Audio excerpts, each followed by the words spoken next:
साल पहले उस जमाने में न गाड़ी थी न मशीनें। लोग अपनी समझदारी, सेहत और ताकत पर भरोसा करते थे। उस समय ज्वालापुर नाम का एक गांव था। वहाँ कई पहलवान रहा करते थे और कुश्ती जीतकर अपनी सेहत और समझदारी का हर साल खुशी महोत्सव में प्रदर्शन किया करते। वैसे तो ज्वालापुर गांव में कई पहलवान थे, लेकिन दो बड़े हट्टे कट्टे पहलवान हर साल कुश्ती प्रतियोगिता में अव्वल दर्जे पर नजर आते। हर साल जीतू और मंगलू में पहलवानी का युद्ध होता और हर साल मंगलू जीत जाता। जीतू उससे एक बार भी जीत न सका और मंगलू अपनी ताकत का पूरा प्रयोग करके हर बार जीतू को हरा देता और जीतू हमेशा निराश होकर घर चला जाता। आप निराश हो गए? आप निराश ना होइए और कड़ी परिश्रम कीजिए, आप जरूर सफल होंगे।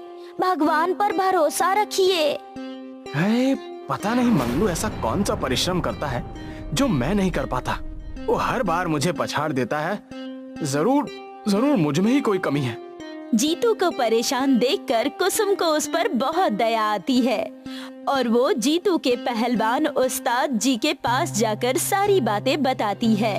तब उस्ताद जी कहते हैं, मैं जानता हूँ कुसुम बेटे, जीतू पूरी मेहनत करता है, लेकिन हर बार मंगलू अपने बल से जीतू को मात दे देता है।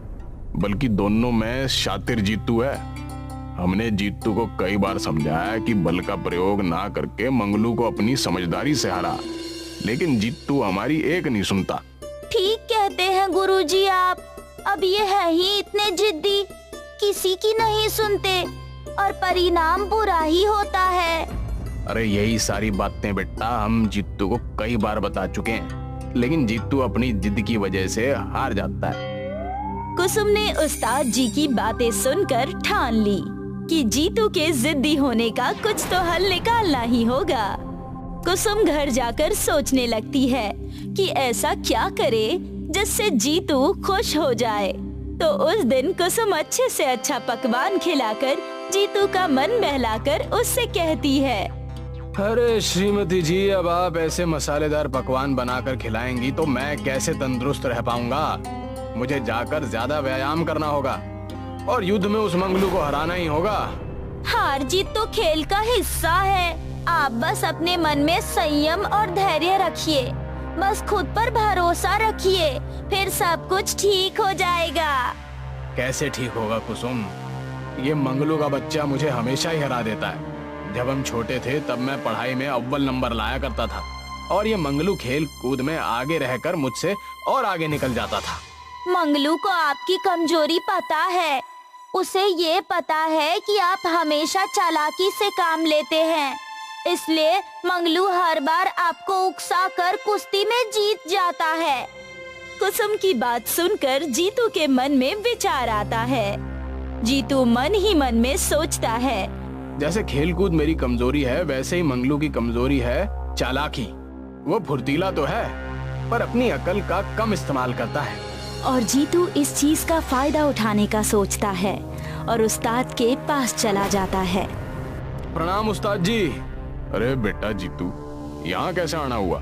मैं आपसे एक विनती लेकर आ रहा हूँ। उम्मीद है आप मेरी बात जरूर सुनेंगे। अरे क्यों नहीं जीतू बेटा, अगर तुम्हारी बातें अच्छी और काम पूर्वक होंगी तो जरूर सुनूंगा। जीतू उस्ताद जी को कुश्ती मुकाबले के साथ साथ दिमाग का मुकाबला करवाने के लिए भी सलाह देता है।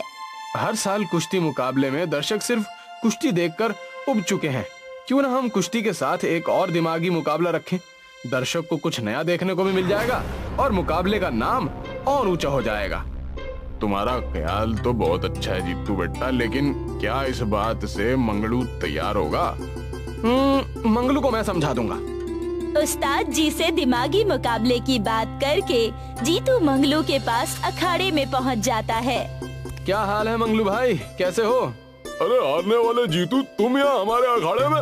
अब कहाँ हार कर मुंह काला कर लिया जो हमसे मदद मांगने आना पड़ा?